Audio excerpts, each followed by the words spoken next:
او څنګه چې حدیث کې راځي چې ژوند غنیمت وګڼه د مرګ نه مخکې، ځواني د غریبۍ نه مخکې،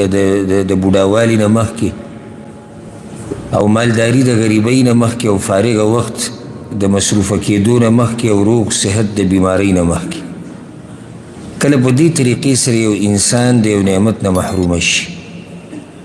هغه دا چې سړی کمزوری شي، بیا د ناستې طاقت یې نه وي، یا داسې چې سړی بیمار شي، بدن یې روغ نه وي، یا داسې چې سړی فارغه وي بیا مصروفه شي. کله یو سړی مالدار وي بیا غریب شي، مزدوروکي شي. کله سړی یو علاقې نه لاړ شي، کله هغه بیانونکی هغه لاړ شي، یا د علاقې نه یا کمزوری شي، یا بیمار شي، یا مړ شي. دا ټولې خبرې ژوند سره تړلی شوي دي. او کله انسان د آخرت په سفر باندې وځي، نو هر موقع،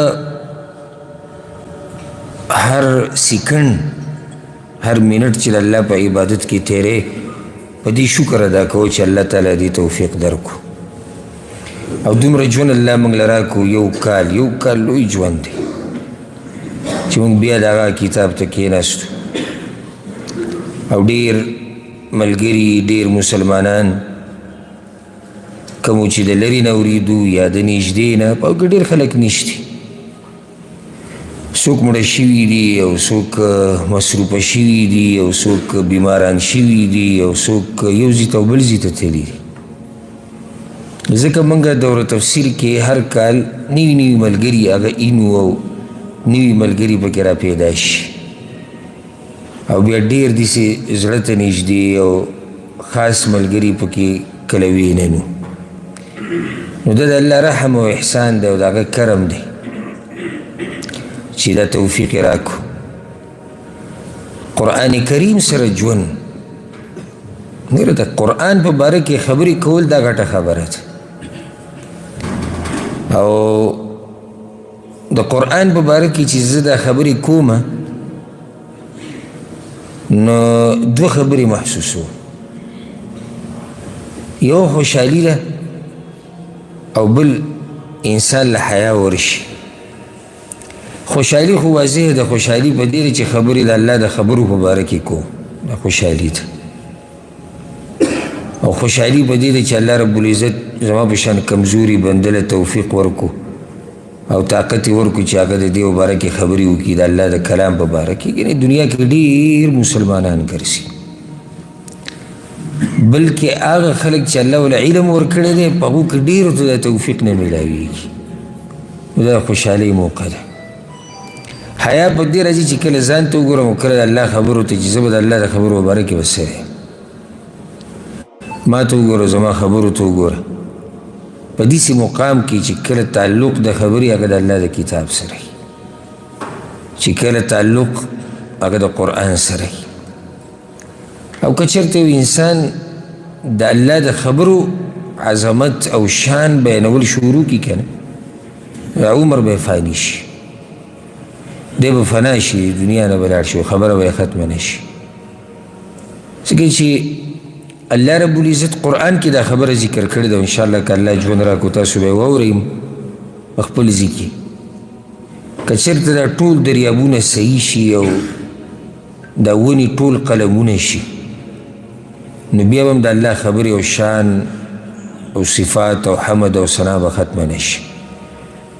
نو چې دومره اوچتې خبرې دي، دومره اوچت رب دی، د هغه د خبرو مبارک کې به یو مخلوق څه خبرې پوره کړي. خو صرف دومره دی چې څه نه څه انسان هغه بیان کړي. نن به موږ خبره کوو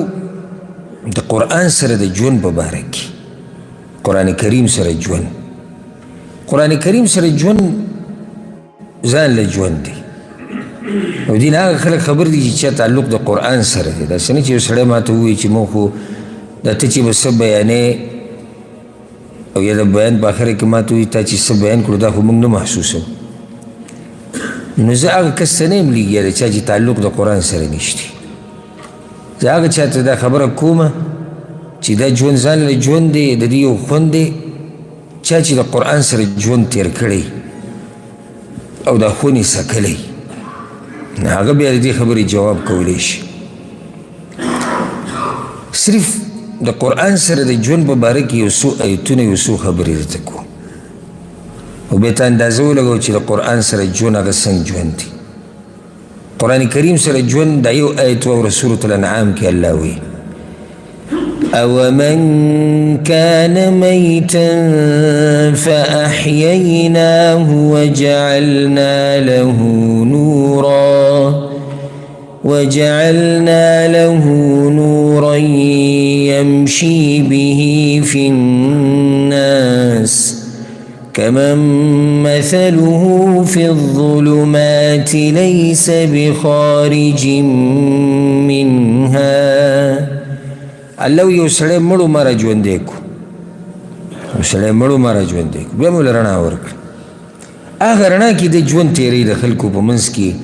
دی کیدی شي په شان د هغه چا چې هغه په تورو تیرو کې دیکې خوري، کله یو ذکر اوري کله بل ذکر اوري، نشي کېدی. دا د قرآن سره ژوند دی. قرآن سره ژوند هغه دا دی او من کان میتا فاحییناه. سړی مړو الله را ژوندی کو، په دې قرآن سره سړی را ژوندی کېږي. بیا وجعلنا له نورا، قرآن سره ژوند یعنی رڼا به در الله درکوي. دا رڼا د دې رڼا په دې روشنۍ کې او رڼا کې به ته ژوند تېرې، هر څه به ستا واضح، ستا عقیده، ستا ناسته پاسته، ستا عمل، ستا کردار، هر څه به رڼایي. وجه دا دی چې تا ته الله رب العزت رڼا نصیب کړې ده. تا له الله یو داسې کتاب درکړی دی چې هغه نور دی، هغه رڼا، او ته د هغې سره ژوند تېرې. کله چې د رڼا سره ژوند تېرې، داسې کلام سره چې هغه صفت دی چې رڼا ده، نور دی د الله طرف نه، کله چې ته د رڼا سره ژوند تېرې، رب العالمین پې ستا ژوند رڼا کوي. ژوند رڼا کوي یو خاص ستا په ژوند کې یو برخه نه، د الف نه د یا پورې ټول ژوند به دې رڼایي. او بیا خبره به دې ځي نه ختمېږي، قبر به دې رڼایي، برزخ به دې رڼایي، پل صراط باندې به در سره رڼایي، په عرض محشر باندې به تا سره رڼایي. کله چې سخت وي په مخلوق باندې د قیامت په ورځ تا سره به رڼایي. دا هله چې کله سړی د قرآن سره ژوند تېر کړي. قرآن سره ژوند لکه باران چې راورېږي په زړونو باندې، باران چې په ځمکه راوورېږي څه کېږي؟ ځمکه را ژوندی شي که نه. زمونږ دا زړونه د الله دې خبرو ته د هغه ضرورت نه زیات ضرورت لري کم ضرورت چې ځمکه باران ته لري. الله وایي د ځمکې په باره کې وترى الارض هامده، او ته به ویني دا ځمکه وچه، مړه، ختمه، فصل او هر څه به ختم شوي، خراب شوي وي. فاذا انزلنا عليها الماء اهتزت وربت وانبتت من كل زوج بهيج. دا ځمکه لمده شي، نرمه شي، د فصل قابله شي، او قسمه قسم میوې ترې راوځي. دغه شان زموږ دا زړونه دي چې کله موږ د قرآن سره ژوند تېروو، زموږ په دې زړونو باندې د وحي راورېږي، بیا د قرآن راورېږي، زړه به دې برابري، بدن به دې برابري، او د دې بدن نه چې څه راوځي هغه به د شریعت موافق وي. ستا خبرې، ستا ناسته پاسته، ستا اعمال، خو دا په شرط د دې چې کله ته د قرآن کریم سره ژوند تېرې. زه به درته یو آیت ذکر کوم او په دې کې سوچ وکړه. سورة الشعراء کې الله دا خبره کړې ده وَإِنَّهُ لَتَنزِيلُ رَبِّ الْعَالَمِينَ نَزَلَ بِهِ الرُّوحُ الْأَمِينُ عَلَى قَلْبِكَ لِتَكُونَ مِنَ الْمُنذِرِينَ. الله وی د دې کتاب را کوزېده د الله له طرف نه دي. دا خو واضح ده، دا خبره به ځای په ځای په قرآن کې راځي. د قرآن د عظمت لپاره یوازې دا خبره پوره ده، دا خبرې د الله دي، راکوز شوي دي. ګوره لتنزیل رب العالمین، او باران د کوم ځای نه راځي؟ د اسمان نه راځي. نزل به الروح الامین، دا جبریل علیه السلام راکوز کړی دی. دا خبره قرآن کې ده. ابلوز یو منکر حدیث ته دین انکار کو او موږ اوله کې دا خبره کړې وه ګوره چې کم سړی حدیثونه نه مني یو ورځ دی قرآن هم نه مني نو هغه دا خبره کوله چې واسطې ماسطې پکې نشته قرآن ډایرک الله پیغمبر ته رالیږلی په دلته خو الله قرآن کې ذکر کړي چې جبریل علیه السلام نزل به الروح الامین راکوز کړی دی دا قرآن جبریل علیه السلام کومه خبره چې ما تاسو ذکر کوله هغه دا ده علی قلبک لتکون من المنذرین راکوز کړی دی ستا په زړه باندې داسې ورته نه دي ویلي علی اذنک علی جسدک ستا په بدن راکوز شوی دی ستا په غوږونو دا قرآن راکوز شوی دی ستا په سترګو راکوز شوی دی ستا په سر راکوز شوی دی ستا په دماغو ستا په عقل نه ستا په زړه باندې که بدن کې اصل ځای هم دقه زړه دی نو چې کله د بره نه باران راورېږي په ځمکه باندې ځمکه ورسره ژوندی شي دغه شان چې کله د قرآن سره ژوند تېری که نه دا وحي راورېږي ستا په زړه باندې چې کله په زړه باندې راورېده دې سره به ستا زړه ژوندی شي خو دا شرط دی چې کله زړه دې ژوندی اوس ما دې مانځه کې ایتونه وي بعضو ملګرو کېدای شي توجه هغه طرف ته رب العالمین د قرآن خبره کړې وه سورة یاسین کې دغه ایتونه دي او بیا الله څه وایي لینذر من کان حیا دا قرآن ما دې دپاره درلېږلی دی الله وایي چې کوم ژوندي دي چې هغوی ویروي خو دا خو واضح ده مړه خو نه یرولی کېږي لازم به ژوندي یروي خو دلته د ژوندونه مراد عام ژوندي نه دي ځکه چې بیا خو د خبرې فایده نه شوه مراد هغه خلک دي چې زړونه یې ژوندي دي کله دې زړه برابر و که نه زړه دې ژوندی و نو دا قرآن به هله به تا باندې اثر کوي هله به ته په قرآن باندې عمل کوي هله به ته په قرآن باندې پوه شي الله اکبر قرآن سره ژوند رب العالمین انسان پیدا کړی بیا ورته قرآن ښوولی دی او دا خبره په سورة الرحمن کې ده او په اوله کې ده الرحمن علم القرآن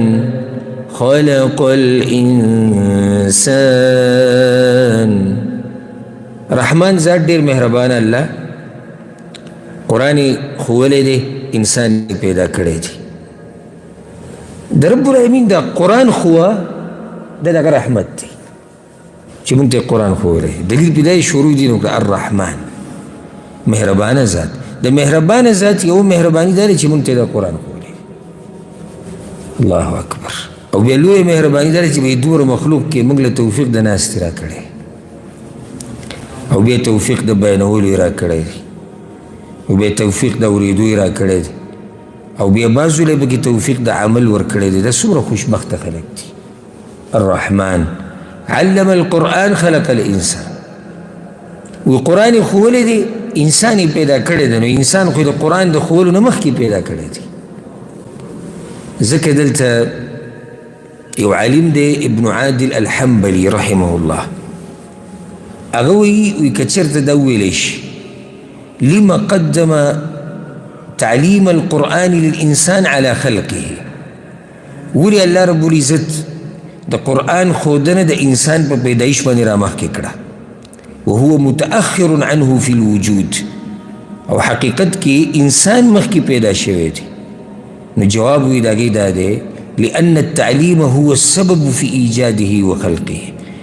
اصل کې د انسان الله پیدا کړی دی دپاره دی چې دی د الله دا وحي زده کړي نو ځکه د وحي ښودنه یې مخکې کړه زما او ستا په دې ژوند کې دا ګرځېده را ګرځېده نه دي او دا سا چې کته به راکېږي دا ګوره دې دپاره نه چې موږ د ډوډو ته به یو کړو ډوډۍ وخورو یا شهوتونه پوره کړو ښځه او بچي او یا تنخواګانې او جایدادونه او کورونه نه نه اصل کې مقصد د انسان د پیدایش چې دی د الله په خبرو پوه شي یو پیغام راغلی دی نو د دغه پیغام دپاره انسان پیدا شوی دی نو ځکه دلته د قرآن ښودنې د انسان د پیدایش نه مخکې ذکر کړه د څه دپاره چې انسان پیدا شوی دی هغې ته یې مخکې کو هغه قرآن دی که دې امت دپاره چې قرآن که پخواني امتونه شي هغوی دپاره هم کتابونه راغلي اسماني مطلب وحي وحي چې د الله طرف نه راغلی دی قرآن سره ژوند یعنی قرآن سره چې کله تا ژوند تېرو که نه نو ته په هغه خبرو کې لګیا او د هغه خبرو سره وخت تېرې د کومو خبرو د زده کړې دپاره چې الله ته پیدا کړی کوم چې اصل مقصد دی زموږ د ژوند دا دی د قرآن سره ژوند د قرآن سره ژوند کیدای شي د الفاظ موږ ته داسې واړه ښکاري په ویلو کې یا اورېدو کې خو ما تاسو وایي که په دې باندې خبرې شروع کړو په دې باندې څو جلد کتابونه لیکلی کېږي د قرآن کریم سره ژوند قرآن سره چې کله ژوند تېر کړو که نه حقیقت به وپېژنې حقیقت د خیر او د شر چې خیر څه ته وایي او شر څه ته وایي قرآن سره چې کله ژوند تېر کړو که نه حق او باطل به وپېژنې چې حق څه ته وایي او باطل څه ته وایي قرآن سره چې کله ژوند تېر کړو که نه هدایت به وپېژنې او ګمراهي به وپېژنې او قرآن سره چې کله ژوند تېر کړو که نه سړیتوب به وپېژنې ادب به وپېژنې قرآن سره چې کله ژوند تېر کړو که نه توحید به وپېژنې او شرک به وپېژنې قرآن سره چې ژوند تېر کړو خپل رب به وپېژنې قرآن سره چې ژوند تېر کړو خپل پیغمبر به وپېژنې قرآن سره چې ژوند تېر کړو د ناستې پاستې چل ول به یې زده کړي د قرآن سره چې ژوند تېر کړو عزت به در الله درکړي د قرآن سره چې ژوند تېر کړو د ژوند په مقصد به پوه شي د قرآن سره چې ژوند تېر کړو هر کار چې ته کوې د هغې په نتیجه به پوه شي قرآن سره چې ژوند تېر کړو نو دې خبره باندې به پوه شي چې کامیابي د چا ده او تاوان د چا دی هسې مثال دا خبرې به ځای په ځای راځي په قرآن کې بیا مخې کیدای شي تاسو ته دا وایم چې زما د خبرې مقصد دا و هلته به ته بیا وایې که الله ژوند راکړو خو هسې یو مثال درله درکړو ما وایي چې کله قرآن سره ژوند تېر کړي تا ته به پته ولګي چې کامیابي د چا ده او تاوان د چا دی موږ لکه لګیایو سورت غافر کې سورت غافر کې موږ لګیایو یا یو کس لګیا دی تلاوت کوي تفسیر وایي ترجمه وایي او دې آیت ته راورسېد إنا لننصر رسلنا والذين آمنوا في الحياة الدنيا ويوم يقوم الأشهاد تلقي تلاوت کې د آیت راورسېد د آیت کې الله وایي زه مرسته د خپلو پیغمبرانو کوم رسولانو د مؤمنانو مرسته کوم په دنیا کې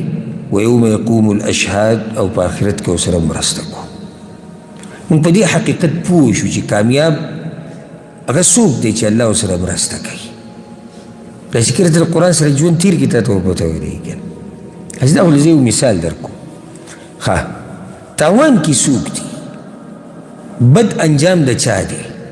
دا چې کله ته د قرآن سره ژوند تېر کړي ته به پوه شي لکه ته لګیایي مثال په طور موږ وایو ته به سورة العنکبوت کې لګیایي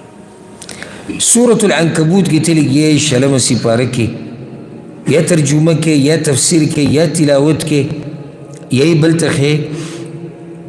او تا دا آیت ووایي فکلا اخذنا بذنبه فمنهم من أرسلنا عليه حاصبا ومنهم من أخذته الصيحة ومنهم من خسفنا به الأرض ومنهم من أغرقنا وما كان الله ليظلمهم ولكن كانوا أنفسهم يظلمون تلقي د پخوانو امتونو کیسې لولي الله وایي هر یو ما دغه په ګناه کې رانیولی و بعضو باندې الله وایي ما د اسمان نه د کاڼو باران کړه بعض مې په یو چغې سره تباه کړي بعض مې په ځمکه کې ننویستي دي بعض الله وایي ما په اوبو کې غرق کړي دي الله وایي ما ورسره ظلم نه و کړی ظلم هغوی د خپلو ځانونو سره کړی ته دلته په دې حقیقت پوه شوې چې تاوان د چا دی عذاب په چا راسي او عذاب ولې راسي دې ټولو خبرو پوه شوې که نه پوه نه شوې دومره آیت ما ووایي ترجمه مې ته وکړه پوه نه شوې پوه شوې خو په دې حقیقت ته هله پوهېږي چې کله ته قرآن سره یو څو لحظې تېرې کړي نو پوه به شي چې طاقت هغه یوازې د الله دی پاتې کېدونکی ذات هغه یوازې الله دی زورور ذات یوازې الله دی او نور چې څه دي هغه فنا کېدونکي دي، که کافران دي که هغه مسلمانان دي. دا حقیقت هم تا ته دې آیت کې پته ولګېده ځکه چې ګډ خلک الله تباه کړي دي. او لکه څنګه چې یو شاعر وایي لكل شيء إذا ما تم نقصان فلا يغر بطيب العيش إنسان. هر شی چې پوره کېږي بیا په کتره رواني، انسان دې نه دوکه کېږي په ژوند باندې. هي الأمور كما شاهدتها دول من سره زمن ساءته أزمان وهذه الدار لا تبقي على أحد ولا يدوم على حال لها شان. دا ژوند دا کور دا د همیشه نه دی او نه په یو حال باندې. دا حقیقت باندې ته اله رسي چې کله ته قرآن وایي. أين الملوك ذو التيجان من يمن وأين منهم أكاليل وتيجان. چی شو هغه بادشاهیان چې په سر باندې وې د سرو زرو تاجونه پراته وو، ملغلرې به وې. چی شو هغه غټو غټو تختونه واله، چی شو هغه غټو بادشاهیان واله. وأينما شاده شداد في إرم وأينما ساسه في الفرس ساسان وأينما حازه قارون من ذهب وأين عاد وشداد وقحطان أتى على الكل أمر لا مرد له حتى قضوا فكأن القوم ما كانوا. ټول هغه خلک دي. تپوسو کې چې شو دا خلک، چې شو هغه ګډ بادشاهیان، چې شو شداد، چې شو ساسان د فارس مشر، چې شو قارون، چې شو عاد، چې شو هغه ګډ خلک. او ټولو باندې هغه خبر راغلی دی چې هغه کله راشي واپس کېږي نه، نو داسې دا قوم لاړ لکه د سره چې دوی ژوند تېر کړی نه وي. په دې حقیقت باندې دغسې ما مثال درکو، په دې حقیقت موږ هله پوهېږو چې کله موږ قرآن سره ژوند تېر کړو. ډېر څه به ووینئ او ډېر څه به واورئ که قرآن سره دې ژوند تېر کړو. قرآن دا یو پاڼه چې اړی که نه په دې کې ډېر عبرتونه دي. او قرآن دا یو پاڼه چې ته اړی د رب العالمین هغه طریقه به وپېژنې د نافرمانانو دپاره او د دیندارو دپاره. او دا هغه لیده دي. یو سړی به اوس ما ته وایي چې قرآن کې زه څنګه وینم؟ قرآن کې خو څوک عذاب نه ویني چې الله کاڼي راوروي. ګوره لیده او رؤیت دا په دوه قسمه وي، فایده یاده کوي. یو رؤیت په سترګو وي، ته په سترګو یو کار ویني. یو رؤیت د زړه دا هغه اصل لیده دي د زړه. ځکه الله قرآن کې څه په سورة الحج کې فإنها لا تعمى الأبصار ولكن تعمى القلوب التي في الصدور. الله وی دا سترګې نه ړندېږي، اصل کې ړندوالی د زړونو دی. رؤیت د زړه انسان له فایده ورکوي. په زړه باندې دا هر څه ویني، په زړه باندې. الله کافرانو ته ړانده ویلي دي. دا خبره به رام شي سوره بقرې په اوله کې به راځي. د دوی د یعنې الله وی کافران ړانده دي، مطلب دا دی چې دوی سترګې نشته. کېدای شي بعض پکې داسې ړانده چې سترګې نه، خو هغه به لږ خلک خو دلته ړانده دي معنی چې دوی سره د زړه هغه بینایي نشته، په زړه باندې کتل نشي کولی. چې کله ته د قرآن سره ژوند تېر کړو، رب العالمین به تا ته د زړه هغه رؤیت در نصیب کړي، دې ته بصیرت وایي. دا به الله تا ته نصیب کړي. قرآن سره ژوند دا هغه ښایسته ژوند دی چې الله ورته حیات طیبه په قرآن کې ویلی دی. او ما دې دوه درې ورځې مخکې په ښایسته ژوند باندې بحث کړی، پاک او ښایسته ژوند، حیات طیبه. حیات طیبه هله تا ته نصیب کېږي چې کله ته قرآن سره ژوند تېر کړي. من عمل صالحا من ذكر او انثى وهو مؤمن فلنحيينه حیاة طیبه. الله وی څوک چې نیک عمل وکړي او مؤمن یې، عقیده یې د توحید وي، زه به له ښایسته ژوند ورکوم. نو نیک عمل چې قرآن سره ژوند تېرول نیک عمل نه دی، بیا بل کوم نیک عمل دی؟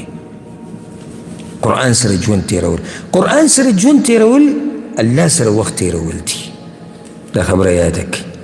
قرآن سره ژوند تېرول الله سره وخت تېرول دي. او ځکه دا خبره ما بار بار کړې ده تاسو ته، څومره چې د الله سره محبت وي دومره به یې د هغه د کلام سره محبت وي. څومره چې ستا د الله سره محبت وي دومره به یې د هغه د قرآن سره محبت وي. کله چې ته یو سړی وینې که نه چې د قرآن سره ډېر وخت تېروي او د ژوند لویه برخه قرآن له ورکوي، پوه شي چې دا سړی په خپل رب باندې ډېر مین دی. یو هغه د مینې دعوې کوي چې عامې کېږي په خوله باندې، موږ ټول وایو موږ په الله مینو، الله سره محبت کوو، خو بیا په دې دعوه باندې ډېرو خلکو سره دلیل نشته چې د خولې خبره ده ویې کړه. تپوس زه تاسو نه هم کوم او خپل ځان نه هم کوم موږ ټول دا وایو چې موږ الله سره محبت کوو الحمدلله او لازم به کې هغه وخته پورې ته مسلمان او مؤمن نشي جوړېدی اوس د هغې نه به تپوس زما د خپل ځان نه دی او بیا تاسو نه دی د قرآن سره څومره وخت تېری د الله د خبرو سره څومره وخت تېری دا جواب به ځان له ورکړي خو لازم به یې ورکړي لږ به دې خبرو لږ نن سوچ وکړې ته قرآن سره څومره وخت تېری وخت تېرول څه ته وایي څومره یې اورې د ورځې څومره یې لولې څو پیرې یې ترجمه کړې ده او که کړې دې نه ده تفسیر دې چې ته اورېدلی چېرته کوشش دې کړی څه دې پکې یاد کړي دي اخرنی سوال زما د خپل ځان او ټول نه دا دی په قرآن څومره عمل کې که چېرته په دې پوښتنو کې او سوالونو کې ستا جواب هغه مناسب او صحیح او برابر نو بیا دا خبره ته دې دعوه کې ښه مکمل رښتینی ته د الله سره محبت کې خو که چېرته جواب بل شانو نو بیا صحیح ده ته د الله سره محبت کې خو دې محبت کې دې کمی دی پوره نه دی زه د الله سره محبت کوم یو سړی یو خبرې نه اورم خو دې محبت ته زه څنګه کامل محبت ووایم زه د الله سره محبت کوم خو خبرې نه لولم زه د الله سره محبت کوم خو ګوره په خبرو پوهېږم نه زه د الله سره محبت کوم خو ترجمې تفسیر ته مې ډډې نه لګي زه د الله سره محبت کوم خو قرآن د خورولو د دې د ښوولو کوشش نه کوم په دې خرچه نه کوم زه څنګه دې محبت ته پوره محبت ووایم اوس که تاسو ته پوره محبت ویلی شي هغه به ستاسو ذهني زما ذهن خو د سره دې ته پوره محبت نه وایي د بچو سره پوره محبت کې نو څنګه لګي د هغوی دپاره د ښځې سره دې پوره محبت دی نو څومره ټیم وله ورکوې څومره ته د هغې سره کښېنې څومره ته د هغې سره ګپ شپ لګې هغه تا سره کښېني 40 کاله 30 کاله بعضو 50 شپېته کاله یو بل سره یو ځای تېر کړي خو د یو بل نه نه مړېږي دې ته محبت وایي اوس راشه هغه محبت ته چې ته زما د الله سره دی یا زما محبت د الله د خبرو سره یا زما محبت د رسول صلی الله علیه وسلم سره دی یا زما محبت د رسول صلی الله علیه وسلم د خبرو سره دی زما محبت د علماو سره زما محبت د قرآن سره اب اوس دلته پته ولګي دغه سوالونه زه تا نه بیا کوم محبت تشه دعوه نه ده که نه ځکه د لیلا او د مجنون په قصه کې ویلی کېږي وی چې کله دا مجنونان ډېر شو هر یو وی زه مجنون یم و مجنون یم د هغې د کور نه بهر وی ډېر شی را جمع شي او هر یو دعوه کوله زه مجنون یم پراته درباریانو دا خوراکونه به یې کول او دا مزې چرچې وي چا لیلا ته ووایي چې بهر ډېر شی مجنونان را جمع شوي او هر یو دعوه دا کوي چې زه په لیلا باندې مین یم هر یو دعوه دا کوي نو هغې امتحان واغستو یو لوښی یې راولېږو هغې سره یې چاړه راولېږله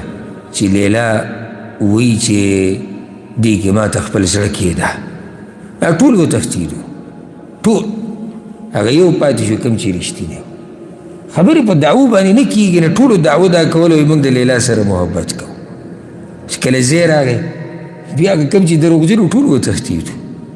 الله سره محبت قرآن سره محبت اسلام سره محبت پیغمبر سره محبت صحابه کرامو سره محبت نیکانو خلکو سره محبت دا موږ ټول کوو الحمدلله خو بیا د چا د محبت مرتبه ډېره اوچته ده د چا هغه کمزوري ده د چا هغه خبره صرف خولې پورې ده نور اخواسه نشتي نو خبره مې دا کوله چې قرآن سره وخت تېرول دي د چا سره د الله سره الله اکبر او څه ښایسته د انسان په ژوند کې هغه وخت دی چې سړی تیر کړي د الله سره او په دې کې چې کوم خوند دی په هغه رب مې دې قسمي کوم رب چې پیدا کړی یم که یو پیر دې دا خوند وسکو که نه د دین سره وخت تېرول د الله سره وخت تېرول د هغه د کلام سره دې کې هغه خوند دی ورب الکعبه که هغه په پیسو کې که هغه په بچو کې که هغه په ښځو کې که هغه د ښځو لپاره په خاوندانو کې که هغه په مور پلار کې که هغه په دې تجارتونو کې ورب الکعبه او ما ته دا مقابله کول اسې ګستاخي او بېادبي ښکاري چې زه یم وخت تېرول په دې کې خوند د الله سره چې دی په دې کې خوند په نسبت د هغه خوند چې دنیا کې تیری ما ته د مقابله مناسب نه ښکاري. کوم ځای کې هغه خوند چې د الله سره پکې ته وخت تېرولو کې دې محسوس کو، کوم ځای کې هغه خوند چې د مخلوق سره ته وخت تېر کو محسوس دې کو. نو ځکه زه دا وایم فوا اسفا علی من خرج من الدنیا، هغه سړي باندې زړه سېزل پکار دي چې د دنیا ته راشي او لاړ شي او د الله سره پکې وخت تېر نه کړي او هغه خونې ونه سکو. اوس هم زه په دې بعضو خلکو باندې ډېر دا زړه مې په وسوځي، سم مې بې را زړه خفه شي او شکر د الله ادا کړم کله چې زه دا خلک وینم باز که نه چې قرآن تلاوت وي ما له نه راځي، یا زه په قرآن نه پوهېږم ما له ترجمه نه راځي، ما له تفسیر نه راځي، زه د ورځې قرآن نه وایم، زه ټوله ورځ نه اورم، زه صرف روژه کې ختموم یا د سره یې نه ختموم. په دې خلکو مې دا زړه سم وسوځي چې دا څومره غریبانان او مسکینان دي راغلي دنیا ته، او مسکینان په دې دي چې په دنیا کې ونه سکو د ټولو نه هغه قیمتي خوند او دقه شان د دنیا نه لاړ شي. ټوله ورځ موږ فریاد کوو چې موږ خوند ونه سکو په څه کې؟ په دنیا کې، نه د بچو خوند، نه د ښځې، نه د مال، نه د مزدورۍ، ته هغه اصل خوند راشه بیا به ته خوندونه وسکې، خوند نه خوندونه چې په دې کې څومره خوند دی. موږ لا ګورې شروع نه ده کړې د الله د کتاب، سبا نه به شروع کوو. زه درته په الله قسم خورم چې دوه درې هفتونه ورځونه نه، دوه درې هفتونه داسې انتظار دی لکه پته نه شي چې کومه ورځ په ژوند کې را روانه ده. او بل ورځ ما ته یو ملګري میسیج وکړو، هغه بهر ملکونو کې اوسېږي، یوروپ کې، میسیج وکړو او په هغه میسیج کې جړل صوتي میسیج او وی د الله شکر ادا کومه ځکه چې وی تیر شوي کال چې دوره تفسیر ختم شوی دی او زما روزانه په زړه کې دا اوري راوړي چې الله به بیا ما له داسې یو موقع راکړي ما به ژوندی وساتي د هغه وخته پورې. یعنې یو کال د ده په زړه کې دا خبره اورېده چې بیا به زه ژوندی یم که مړه به یم. او تاسو دا خبر وی نشر کو چې په دې تاریخ باندې تفسیر شروع کېږي د خوشحالۍ رایې چلوي چې الله وی دومره ژوند راکړو. داسې مؤمنان بندګان د الله شته. اوس زه تاسو نه سوال کوم اخر دې سړي دا دومره شوق ولې چې یو کال انتظار کوي؟ خونې سکلی دی. بارک الله فیک. خونې سکلی دی. خوند دی په دې مجالسو کې، په دې خبرو کې، په دې ناسته کې، په دې اورېدو کې، په دې عمل کې، په دې کې خوند دی. او داسې خوند دی چې سړی د هغې مباره کې به څه ووایي. قرآن سره ژوند مطلب هدایت ته به رسي. قرآن سره ژوند هدایت ته به رسي او موږ ټول هدایت غواړو، ټول په منځ کې به مخه د الله نه هدایت سوال کوو، عامو دعاګانو کې د هدایت سوال کوو. دا چې کوشش کوو چې قرآن او حدیث زده کړو د څه دپاره؟ هدایت راته میلاو شي. دې قرآن کې هدایت تاسو سره چې لاس کې دی. الله وی ان هذا القرآن يهدي للتي هي اقوم. الله وی دا قرآن انسان ته هغه لار ښیي چې هغه بلکل نیغه لار ده، په هغې کې د سړک اوږدوالی نشته. قرآن سره ژوند مطلب هغه تجارت کول چې په هغې کې د سره تاوان نشته. د دنیا چې څومره تجارتونه دي دې کې تاوان هم شته او ګټه پکې هم شته. صرف یو تجارت دی چې په هغې کې تاوان نشته او د قرآن سره ژوند، الله سره ژوند، په دې کې تاوان نشته. دا کیدی نشي چې یو سړی که زه دا تجارت وکړم سوال زه به بیلم که زه به ګټم، نه موږ وایو دا سوال ستا غیر مناسب دی. دې تجارت کې به دا سوال نه کوي چې زه به څه بیلم او زه به څومره تاوان. دا سراسر ګټه ده، ګټه د دنیا او د آخرت. په دې دلیل دی په سورت فاطر کې ان الذین یتلون کتاب الله، کم خلک چې لولي کتاب د الله، واقاموا الصلاة او کوي پابندي د مانځه، وانفقوا مما رزقناهم سرا وعلانیه. الله وایي څه چې علما ورکړي دي د هغې نه خرچه کوي په پټه او په ښکاره. څه وایي الله؟ یرجون تجارة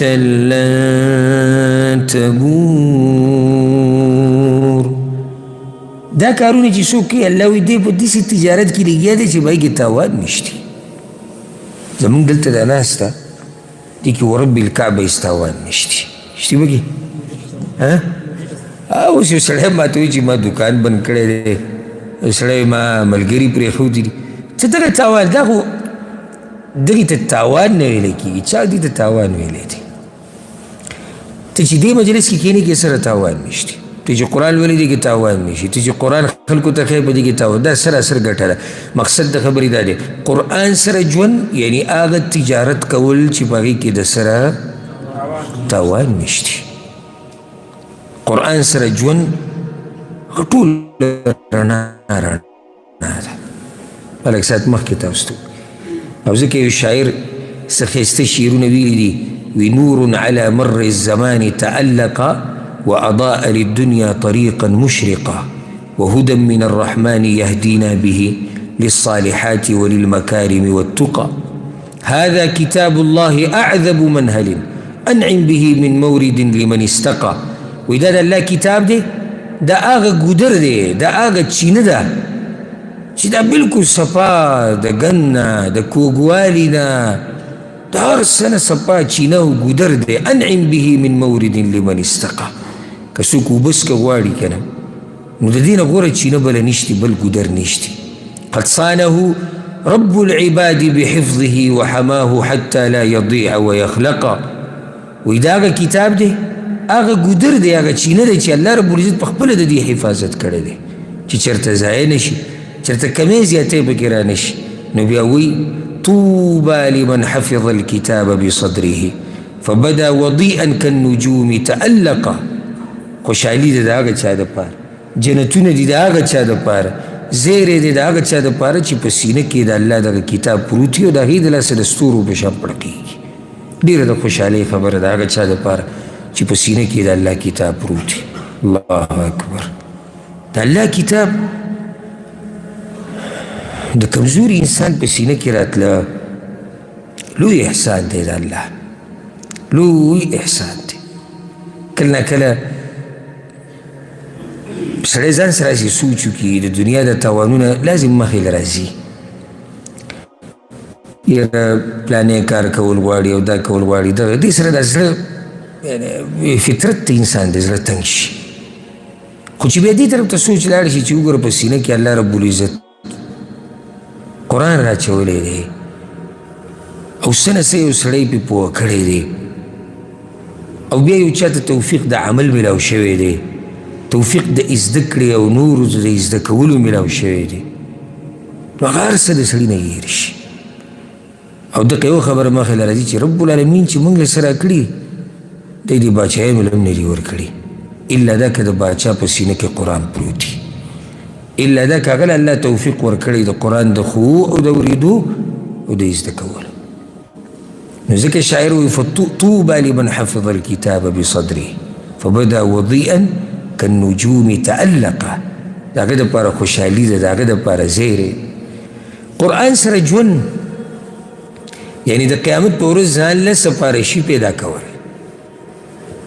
قرآن سره ژوند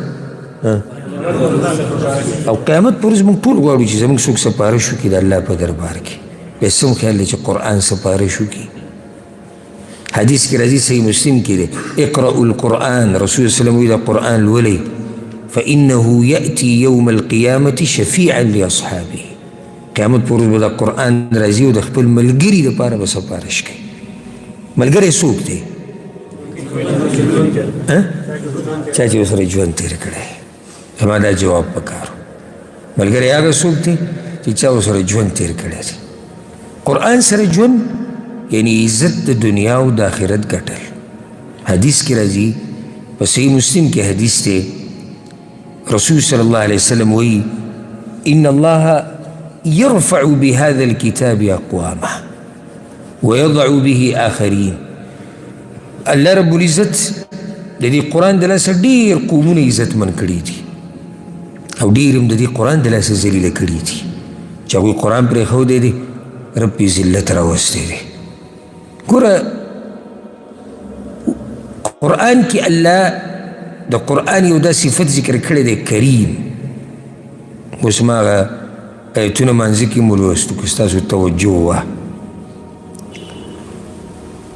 فلا اقسم بمواقع النجوم وانه لقسم لو تعلمون عظيم انه لقرآن کریم.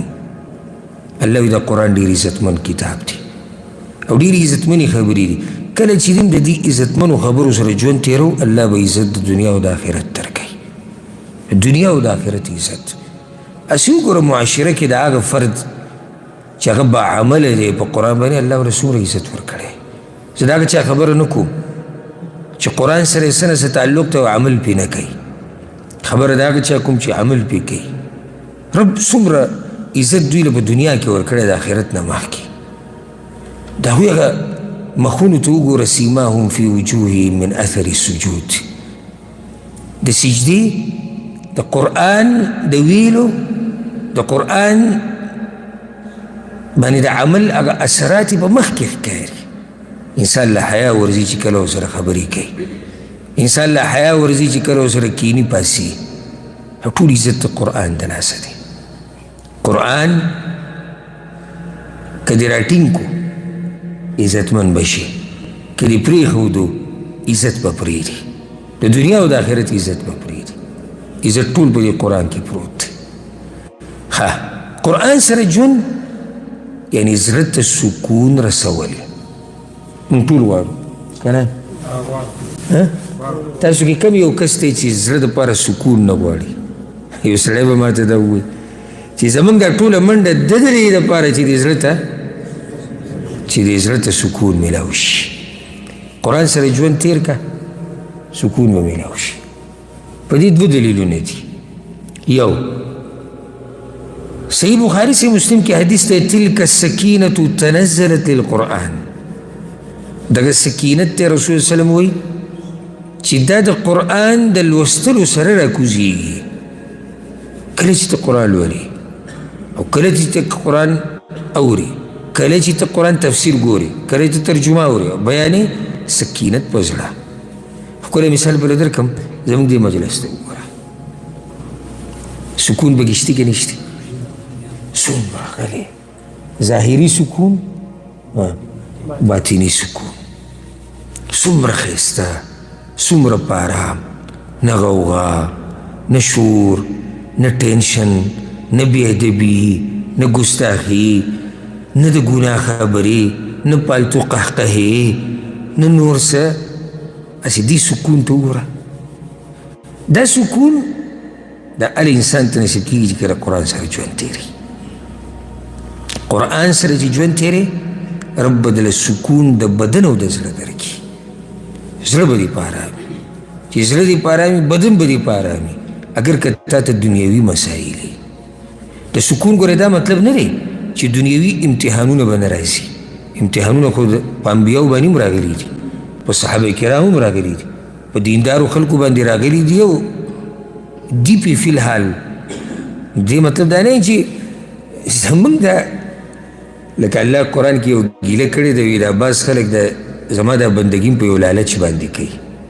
زه دې بعضو خلکو ته وګورم ډېر خفه شم، دوی د الله د بندګي هم داسې په لالچ باندې کوي. اوس که لالچ د آخرت یو د الله د رضا کولو نو دا خو واضح ده، دا خو زموږ د ټولو لالچ دی. زه هغه لالچ نه یادوم، لالچ د دنیا. یعنې زه دا مونځ کوم چې الله زما قرضې ختمې کړي، زه مونځ کوم چې الله زما دا بدن روغ کړي، زه مونځ کوم چې زما دا مسله حل شي. صحیح ده، د دې عباداتو سره الله دنیوي مسایل هم حل کړي، خو دا به ستا اولنی مقصد نه وي.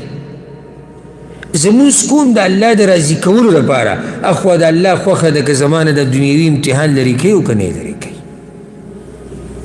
موږ څه ایمان خو داسې نه دی راوړی چې د الله بندګي به هله کوو چې کله زموږ حالات برابري.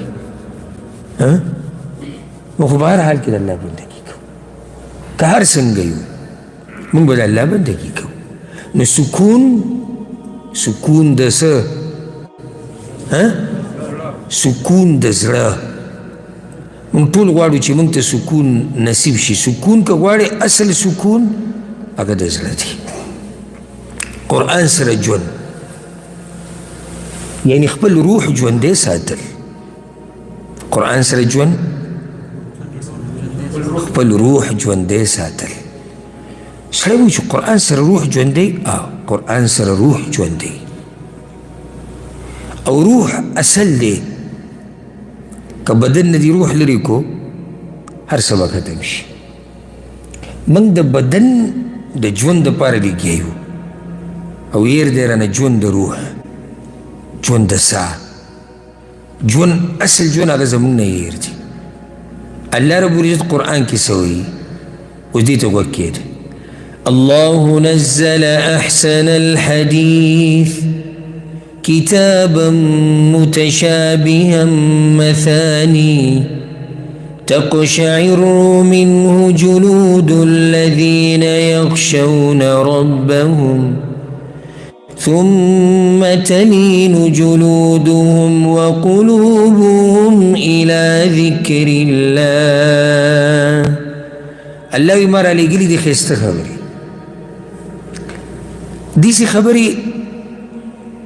چې کم خلک د الله نه یېرېږي هغوی کله ولولي که نه نو غونه یې پرې زیږ شي، چې کله د عذاب د الله د یېرې دا خبرې راشي غونه یې پرې زیږ شي، او بیا یې زړونه او سرمنې نرمې شي چې کله دوی پکې بیا د جنت او د امید دا خبرې واوري، زړه نرم شي، زړه په ارام شي، روح خوشحاله شي، روح په ارام شي. قرآن سره وخت یعنی خپل روح ژوندی ساتل، دا غونه اله ذکر کېږي که نه او اله په ارام کېږي دا بدن او زړه چې کله روح ستا برابري، روح ژوندی. یعنې زه اوس د دې قرآن وضاحت کوم، راوله هغه خلک چې زړونه یې مړه دي هغوی باندې به هېڅ اثر ونه کړي. قرآن دی روح، یو ښکلی دلیل پې له درکړم، ژوند د روح دی، یو ښکلی دلیل پې له بل درکړم، دا واله. الله قرآن کې په سورة الشورى کې وكذلك أوحينا إليك روحا من أمرنا. الله وی ما ته در لېږلي د وحي خپل طرفنا، وحي ته څه ویلی؟ وكذلك أوحينا إليك روحا من أمرنا. روح، الله أكبر. مفسرین دلته مشهور سوال دا کوي چې وحي ته الله ولې روح وي، قرآن ته ولې روح وي؟ وی ځکه چې اصل ژوند په دې سره نصیب کېږي. که ته غواړې چې ژوند د روح ته الله نصیب کړي که نه نو څه به کوې؟ قرآن سره به ژوند تېرې، قرآن سره ژوند. الله اکبر.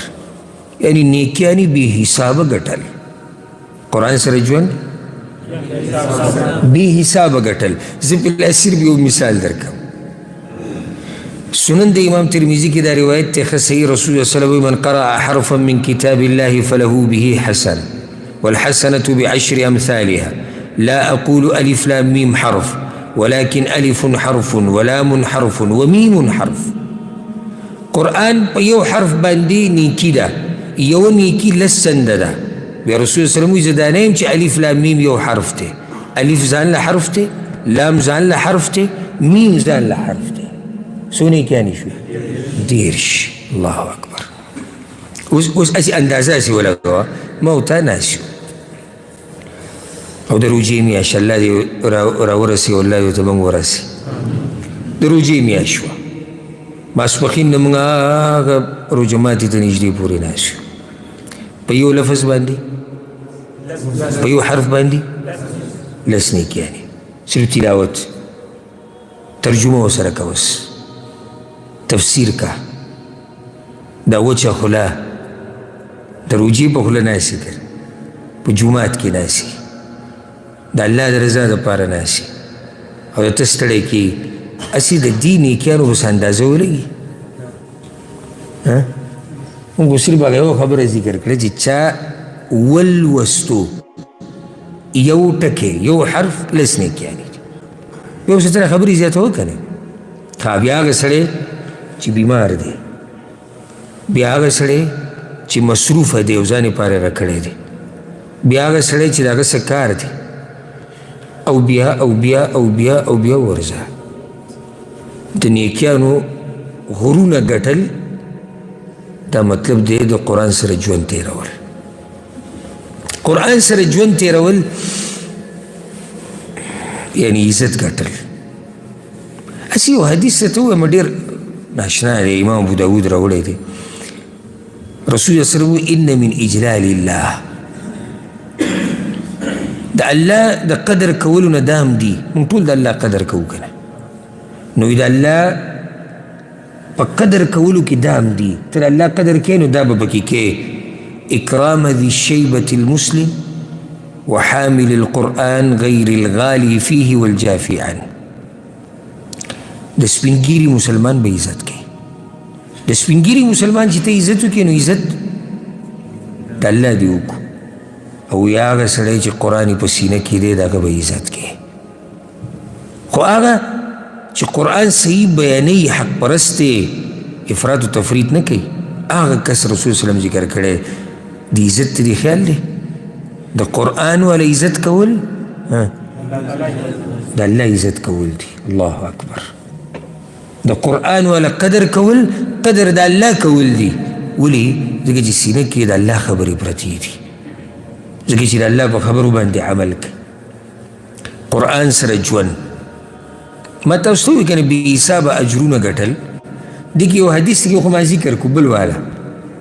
چې موږ جذبه کیو دې اجرونو ته صحیح مسلم کې حدیث دی عقبه بن عامر وایي رضی الله عنه وایي موږ یو پیر ناسو صفه کې صفه مسجد نبوي کې آخري سر کې یو ځای او پای کې به دا کم صحابه کرام چې بهر نه راغلي او غریبانانو خپل کورونه مورونه یې نه نو هغه د رسول سلم شاګردانو په دغه ځای کې پراته وو نو رسول سلم راغی موږ ناسو صفه کې وی چې ایکم یحب ان یغدو کل یوم الى بطحان او الى العقیق تاسو کې کم سړی دا خوښوي چې هغه روزانه بطحان ته ځي عقیق ته بطحان او عقیق دواړه د مدینې سره نږدې د ځکې علاقې اوس خو تقریبا مدینې سره شمارل کېږي هغه وخت کې مدینې نه لګي اخوا فیأتي منه بناقتین کوماوین فی غیر اثم ولا قطع رحم خدا هغه ځینې دوه اوښان راولي ساربا چاقه مزیدار دنګو دنګو قوبو والا که چې څومره د اوښ دا قوبه نه دا دنګه یي که نه دومره د اوښ صحیح دا قیمتي موږ خو قیمتي اوښ نه پېژنو ځکه چې زموږ د اوښانو سره تعلق ډېر نشته نو دا یو نښه یاده کړي د قیمتي اوښ چې د قوبه هغه دنګ بله ورسره یاده کړئ چې پرېږده چې دا فایدې ښه وګټئ بله یو دا نښه یاده کړئ د قیمتي اوښ د قوبه لږه شاته د قوبه په دې منځ کې نه مخې ته لږه شاته درېیمه نښه بله یاده کړه د ده دا مرۍ دا غړۍ چې دا دنګی چې څومره لنډی نو دا قیمتي نه دی څلورمه نښه بله یاده کړه سړی به چې دا خو موضوع د اوښانو شو څلورمه نښه بله یاده کړه په دې به اکتفا وکړو بیا به چې ته که څه ته موضوع خاص راله زه به ته نور هم بیان کړم څلورمه نښه دا ده چې دا شونډې یا شون دی زوړنی کته کله چې د اوښ ولیدو د هغه دا شونډې د لاندې شونډه چې کومه ده د لاندې شونډې چې دی دا د دې بره سره لګېدلی یو بند کړی وي دا قیمتي اوښ نه چې کله زوړندې کته نو داسې دا قیمتي اوښ تاسو کې څوک غواړي چې روزانه بطحان او عقیق ته ځي او دوه اوښان راولي داسې او نه به ګناهګارېږي او نه به پرې رشتې پرې کېږي صحابه کرام یا رسول الله موږ ټول دا خوښوو صرف یو علاقې ته زه اوښ راوله علاقې ته زه اوښ او دوه او قیمتي رسول وسلم ته افلا یغدو احدکم الى المسجد فيعلم او يقرأ آيتين من كتاب الله خير له من ناقتين وثلاث خير له من ثلاث واربع خير له من اربع ومن اعدادهن من الابل نبي تاسو چې یو جومات ته ورشئ د الله کتاب ته کښېنئ او زده کوئ یې یا یې لولئ نو دوه آیتونه دوه اوښانونه غوره دي درې د درېو نه څلور د څلورو نه او داسې پسې بیا ځئ نو اوس ورسره بیا هغه خبرې ولګوه صرف لوستې نه دي ترجمه تفسیر عمل محنت کوشش وې د روژې میاشت جومات کې راجمع کې دا ټولې خبرې چې ورسره ولګې نو څومره به اجر ډېرېږي قرآن سره ژوند الله اکبر دومره قدر بدل الله درکړي که نه دومره به قدرمن شي تپوس یې مه کوئ یو حدیث کې راځي صحیح بخاري کې دی فقط فقد كان النبي صلى الله عليه وسلم حديث كده فقد كان النبي صلى الله عليه وسلم يجمع بين الرجلين من قتل أحد في ثوب واحد. رسول الله صلى الله عليه وسلم با د احد دا شهیدان او یا کسانو ناسا پا دا حدیث رالا نو قبرونو کی بے پا یو قبر کی بے دا یو کس نزیاد کا قول کی دونه قبرونه سنگ کنی پا لگ وقت کی نو پا یو قبر کی دعا دری کله به تی کپڑم یو تاو کړه شو چې کپڑه څنګه یو تاو کړه اصل کې شهیدانو باندې خپل جامې هغه ته نه ویسته کېږي شهیدانو باقي جامو د پاسه یو کپڑه د دوه کسانو نه تاو کړه. بیا به رسول صلی الله علیه وسلم تپوس وکړو دا ما تاسو ته قرآن سره ژوند ایهم اکثر اخذا للقرآن رسول صلی الله علیه وسلم وایي صبر په دې دواړو کې قرآن د چا سره ډېر دی فإذا أشير له إلى أحدهما قدمه في اللحد نچی کم یو تب صحابه کرامو اشاره وکړه هغه به په لحد کې مخکې کو. تاسو دا پته شته دي کې اشاره څه ده اصل کې ګوره رسول الله صلی الله علیه وسلم خيار انسان ته اشاره ورکوي قیامت پر ورځ به هم د قشان مخکې په جنت کې هم د قشان مخکې الله په نيز هم د قشان مخکې دي دا چې کله تر قرآن سره ژوند تیر کې د قشان به مخکې کېږي او حدیث تاسو معلوم دی کنه چې قاری د قرآن ته به ویلی شي اقرأ ورتل ولوله قرآن په ښایسته اواز سره څنګه چې په دنیا کې لوستو ستا اخرنۍ مرتبه د قرآن د اخرني آیت سره ده چې ته به یې لولې څومره ته د قرآن یاد دي دومره به د جنت په مرتبو کې اوچتېږي دومره به روانې چې ته بلکل نه یاد نه سبا کې قرآن سره ژوند یعنې د ګمراهۍ نه بچ کېده. الله اکبر. امام ابن حبان یو حدیث راوړی دی او دا په توجه سره دا حدیث واورئ. ابو شریح خویلد الخزاعي رضی الله عنه روایت دی رسول الله صلی الله علیه وسلم یو پیر راووتو موږ ناسو وی زیرې دله در کومه زیرې دله در کومه الیس تشهدون ان لا اله الا الله وانی رسول الله تاسو دا ګوی ورکوئ که نه چې الله د عبادت حقدار دی او زه د هغه رسول یم موږ وایو یا رسوله موږ دا ګوی ورکوو فإن هذا القرآن سبب طرفه يطرفه بيد الله وطرفه بأيديكم فتمسكوا به فإنكم لن تضلوا بعده أبدا. دا قرآن چې الله کوم تاسو له درکړی دی رسول الله صلی الله علیه وسلم وی د دې مثال د پړي دی او د دې پړي یو سر د الله په لاس کې دی یو سر ستاسو په لاس کې دی چې څو پورې دا پړی تا نیولی رسول الله صلی الله علیه وسلم ته نه ګمراه کېږي او څنګه به ګمراه شي چې په لاس کې سر داسې پړی دی چې بل سر د الله په لاس کې دی. الله اکبر. یو حدیث کې داسې هم راځي چې دا پړی د اسمان نه الله راکوز کړی دی. اوس که تا دا پړی نیولی که نه دا پړی تا نیولی دی او دا لکه یو سړی بره چت نه پړی را ځوړن کړي تا نیولی دی ته پورې نښتی که دا پړی دې پرېښو راولیږي ملا به دې ماته شي کیدای شي مړ شي کیدای شي ګوټ شي شل شي دقه شان چې کله دې دا پړی پرېښو که نه بیا به ګمراه شي بیا به دنیا او آخرت خراب شي. نو دغه یو څو خبرې د قرآن سره د ژوند په باره کې قرآن سره به موږ یو څو ورځې تېرو الله په توفیق سره که الله وغوښته او الله ژوند راکړو او کوشش به دا کوو چې دې پر د تفسیر لږه بدله او په اوله کې لږه خبره مختصري چې د آخري سر موږ لږ ښه واضح کړو. اگر که د قرآن په اول سره چې سړی پوه شي نو په آخر سره زر پوهېږي خو بیا موږ به دې په داسې کوشش کوو چې